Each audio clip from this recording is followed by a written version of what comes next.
నిహావ్ ఈ రోటి పచ్చడి తయారు చేసుకుని తినటం కోసం నేను ఏకంగా రోల్నే కొనేశాను. బేసిక్గా నాకు రోటి పచ్చళ్ళు అంటే చాలా ఇష్టం, కానీ పెద్ద రోల్తో చేసుకోవడం కొంచెం చాకరీతో కూడుకున్న పని వల్ల ఈ చిన్న రోల్ని కొనటం జరిగింది. 2 days బ్యాక్ ఒక ఆటో అబ్బాయి ఈ రోళ్ళన్నీ వేసుకుని తిరుగుతూ అమ్మటాన్ని చూశాను. ఈ చెక్కను మాత్రం విడిగా లోకల్ మార్కెట్లో తీసుకున్నాను. నాకు రోల్తో పాటు ఈ రాయిని కూడా దంచడానికి ఇచ్చారు, కానీ చెక్క అయితే కొంచెం లైట్ వెయిట్గా ఉంటుందని చెప్పేసి ఎక్స్ట్రాగా తీసుకున్నాను. ఇప్పుడు ఇంట్లో కానీ అపార్ట్మెంట్లో కానీ టైల్స్ మీద పెట్టి కూడా దంచుకోవడానికి వీలుగా ఉండేటట్టుగా మళ్ళీ ప్రత్యేకించి మార్కెట్కి వెళ్ళి రబ్బర్ షీట్స్ ను కొనుక్కుని అనుకూలంగా కట్ చేయించుకున్నాను. ఒక 2 రబ్బర్ షీట్స్ ని కింద పెడితే చాలు, ఇంకా వైబ్రేషన్ రాకుండా ఎక్కడైనా కుమ్మేచ్చు. ఈ రబ్బర్ షీట్ ని 300 రూపాయలకు కొన్నాను. మళ్ళీ కట్ చేయించడానికి 40 రూపాయలు అయ్యింది. ఇంకా దంచుకోవడానికి చిన్నది చెక్క రోకలి 85 రూపాయలకు కొన్నాను. ఈ రోల్ వచ్చేసి ఆటో అబ్బాయి 2000 చెప్తే బేరమాడి 1000 రూపాయలకి తీసుకున్నాను. అండ్ ఫస్ట్ టైం మేము దీంట్లో ఆనపకాయ వేరుశనగ గుళ్ళ రోటి పచ్చడి చేసుకుంటున్నాం. రోటి పచ్చళ్ళలోని రుచే వేరబ్బా.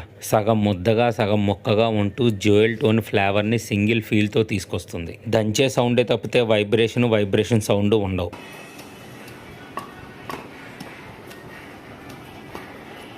ఏసీ కొన్నాక స్టెబిలైజర్ ఎలాగ ఇన్వెస్ట్మెంట్ తప్పదో, ఇలాంటివి కొన్నప్పుడు అలాంటి ఎక్స్ట్రా ఇన్వెస్ట్మెంట్లు కూడా చేసుకుంటే ఇంకా కంఫర్ట్గా యూస్ చేసుకోవచ్చు మనం వాటిని. దీని కింద హై క్వాలిటీ రబ్బరు 2 లేయర్లు పెట్టడం వల్ల జస్ట్ ఇంట్లో బల్ల మీదనే దంచేసుకోగలుగుతున్నాం మేము. చింతపండు వాడటం వల్ల పొట్టలో గ్యాస్ట్రిక్ ఎక్కువ ఫామ్ అవుతుందని చెప్పేసి కొత్తగా ఈ ఊరబెట్టిన మామిడికాయ పేస్ట్ని వాడటం జరుగుతుంది. డోంట్ వర్రీ, అతి త్వరలో దీని పూర్తి డీటెయిల్స్ మీకు అందిస్తాను. ఫైనల్గా మేము అనుకున్నట్టుగా ఆనపకాయ వేరుశనగ గుళ్ళ రోటి పచ్చడి రెడీ చేసుకున్నాము. ఆఫ్టర్ దట్ రోల్ కడగడం కూడా ఎంత ఈజీ అయిపోయిందో చూడండి. జస్ట్ షింక్లోనే కడిగేయగలుగుతున్నాం.